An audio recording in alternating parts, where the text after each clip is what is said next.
Hello art teacher friends, it's me Keisha Casiano. I'm an elementary art teacher here in Fort Worth, Texas. In today's day in the life, I'm going to be giving you a classroom tour, show you some of my classroom procedures that help my classroom run smooth and efficiently, show you some tips and tricks around the room that I use to stay organized, and also show you some of the amazing cool projects that my kiddos are currently working on. Make sure you like and subscribe to the Art of Education University for more day in the life videos just like these. Let's get started.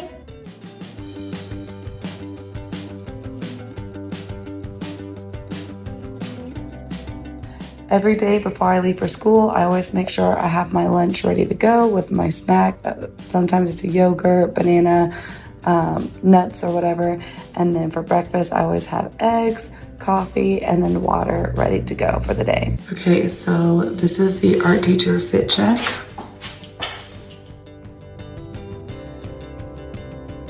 So here is the outside of my classroom, and right across my room I have my kiln closet. I have this small little storage unit over here with a few random glazes. I'm still experimenting. This is the first year I've had a kiln and glazes, so I'm exploring, I'm learning. You have my classroom over here, and the kids know when they come down to art, they have to stand on the blue line, showing me the expectations and that they are ready for art. And I do have a whole separate closet outside of my room down this hallway right here. It is a pretty large space. So the first two shelving units are used for our GT teacher right here. And then the rest of the shelving is mine. And a lot of the stuff I really don't use, you know, for your day-to-day stuff. A lot of the stuff is in my room. A lot of the supplies in here are just kind of like my refillables or just random things that I don't need every day just to make space in my room. And one thing I do want to share, and this is by far one of my favorite teacher tips, is the way I store my portfolios. So each class, or each group I should say, has their own box, and I'm simply just using copy paper boxes. Each class has their own class code, and I just color code it, you know, just to make it pretty. But what I do is, when the projects are done and after they've been on display for a while, I'll take the whole project and I will just literally just shove them in there. But usually throughout the year, their boxes kind of look more like this, where their projects are just thrown in there, but at least it's sorted and it's all together in one area. And you can see that their portfolios have their names on it and they're decorating it on the other side. And eventually they'll take these home too as well. I have done a similar system like this where I used boxes, but I did not have this much, you know, storage. I simply just used the top of my cabinets in my classroom, and that was another way to store boxes too as well. So you can still have this system. It would just be in a different place in your room. Here is an overview of what my classroom looks like. I have about 10 tables and 40 chairs. When you walk to the back of my classroom, I have these two amazing drying racks that I use to store my sculpture projects. I have a giant drying rack, and I have my table area also back here too in the corner as well. So on the left side of my classroom, I have these cabinets and this counter space over here that's mostly for me, but I also use this area to store all the current projects that they're working on. I have the countertops divided up by the grade level in the order I have them. So right now I have it prepped for whatever day I have today, the groups that I have today. But then while the kids are working, the artwork will get passed out to the students, and then I will pull out the projects for the next day and set it on the countertops. And this helps me prep for the next day and also saves so much time instead of doing it all in the afternoon. I'm going to show you what my desk looks like, but it is very simplified, very clean.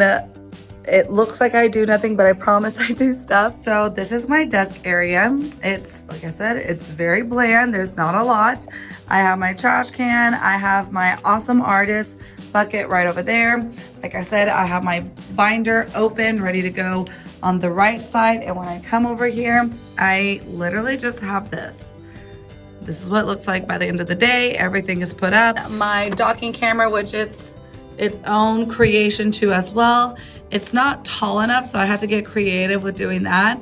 And then you can see, let me see if I can, there you go. Here is my table setup where I have 9 tables, 9 colors.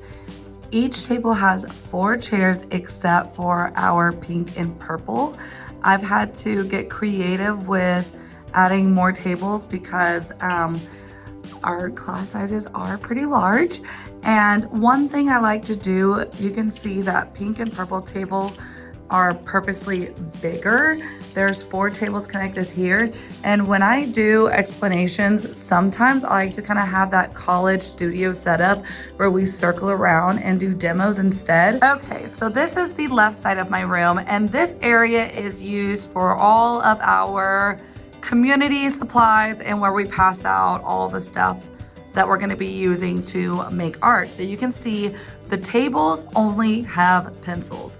Last year I used to have caddies, and honestly, the kids would just sit there and play with the caddies, play with the supplies, and when I'm teaching, it was just way too much noise. The kids will get up.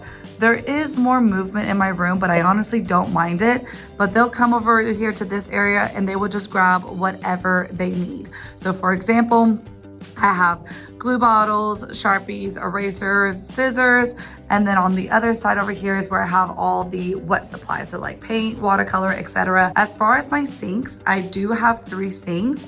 You can see I have a shallow sink here, which is just used for clean supplies. And then this is the one that everybody uses. But because of my cleaning routine, they do not turn on the water unless they're filling up water buckets. That's it. This sink over here, this is mostly just for me.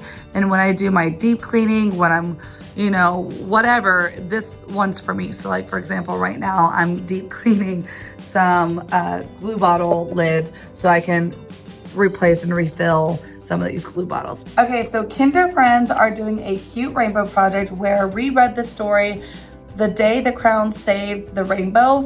The kids, the first day we did our texture backgrounds using bubble wrap, and then we created our grass by using cardboard instead of paintbrushes to paint. And we had a bunch of different shades of greens and yellows and created our painted paper grass you can see down here. And then the next day, this was a very involved project for Kinder Friends.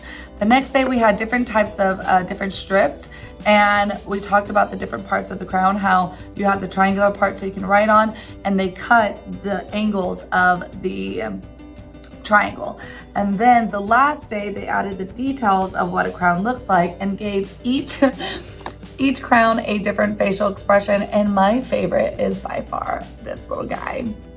Yeah, he's cute. Look at him. So our first graders are reading the book, The Whole Story, and it's a story about different donuts, and they are doing all these different activities, doing all this stuff, dancing, going grocery shopping, etc. It's a very cute story. And we did a fun, colorful background where we explored different types of lines. We picked a color scheme and they painted their backgrounds. The next day we did the Cassie Stevens disco ball guided drawing video, and then using markers to have the colors bleed into creating the different shades and values of the disco ball. The next day we used different circle tracers to design our donuts, and I'm not gonna lie, we forgot to cut out the holes in the center.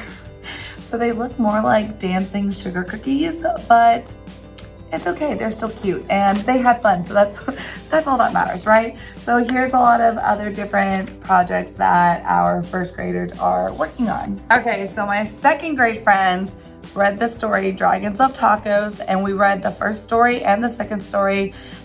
And I absolutely love this project because they came up with their own story. Dragons love cheese, dragons love Starbucks, I think, or an icy, I really don't know. Dragons love cookies and coffee.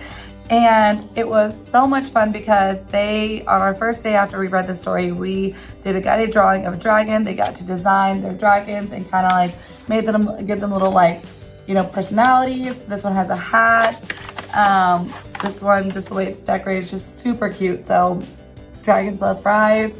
And what I did for this is I printed off just random examples of different foods on Google and just put it together on Canva and just printed off just to give them some reference photos.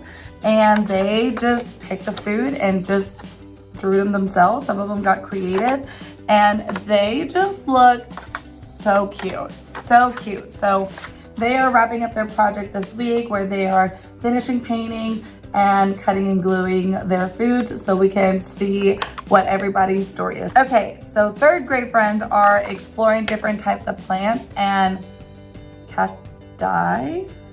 It always feels weird saying it like that, cacti.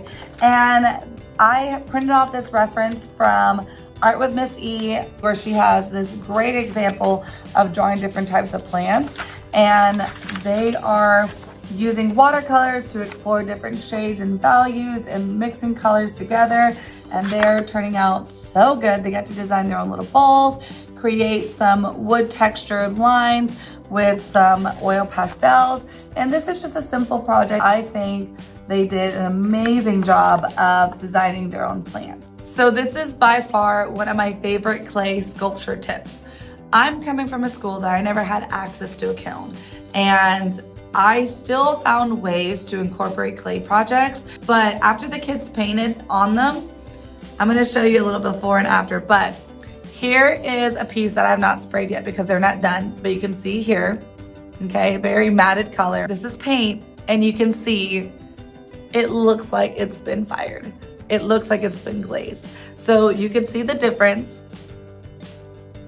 And this is one of my favorite techniques and tips to give each clay project, sculpture project, a nice glossy shine finish without using glaze. Or if you're doing a fun sculpture project and you want to give it a nice gloss and seal, this is a great method. And it's literally just half water and half Mod Podge.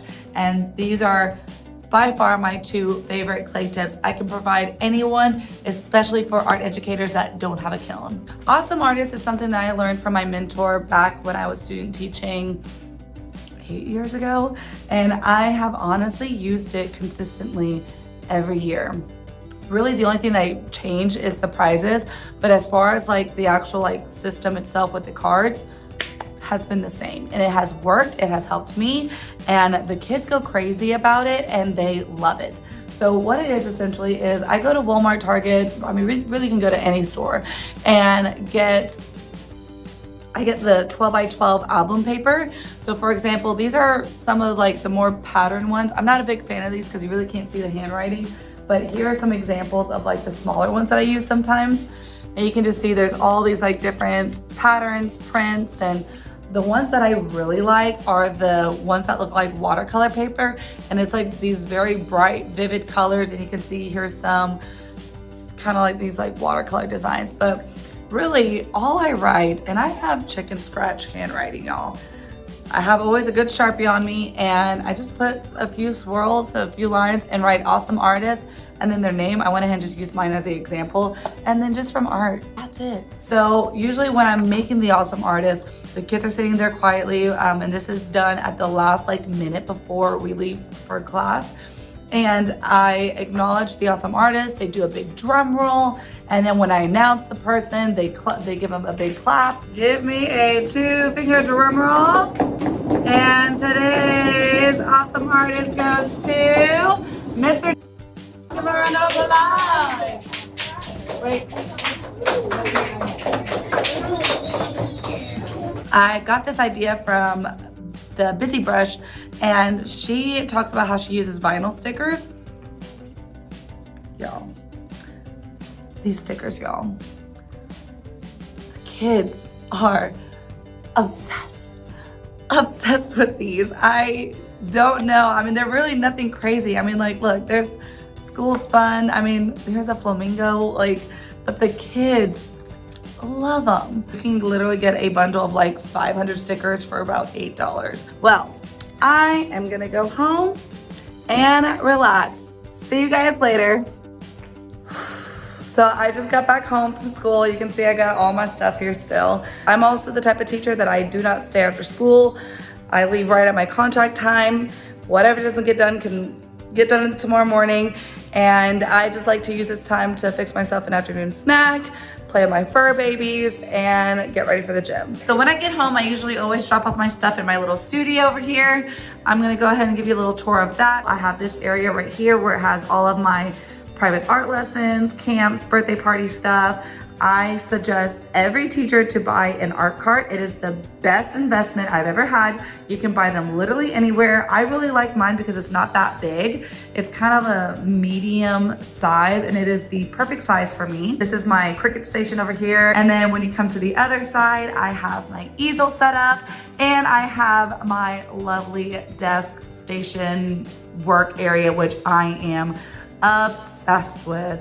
A lot of this stuff came from a home improvement store and I just love my setup. Okay, art teacher friends, it is the end of this teacher's day in the life. Thank you so much for joining me in my classroom. I hope you've enjoyed the tips and tricks I provided for you guys, whether it was ways of staying organized, better ways of prepping for the next day, or even the cool techniques that you can do with your clay and sculpture projects too as well. And if you haven't done so already, make sure you like and subscribe to the Art of Education University for more day in the life videos just like this. I'll see you guys later.